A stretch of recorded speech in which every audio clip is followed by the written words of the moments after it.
guys, ngayon is New Year.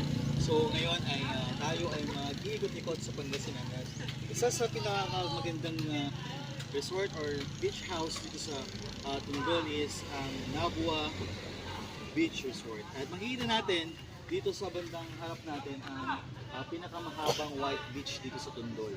At kung papasok tayo dito sa kanilang beach house, no, makikita po natin dito yung pinakamalaki yung bahay ng pinaparendin po nila dito.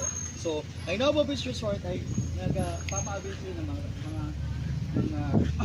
papay sila ng house dito, napakamura, affordable lang, no? So, for as low as 200 pesos ay makaka-avail ka na ng kanilang pwede ka mag-tent dito for as low as 200 pesos. At kung makikita mo dito, doon sa kanilang baba, dito sa may bahay naman natin ay for as low as 6,000 pesos, good for 12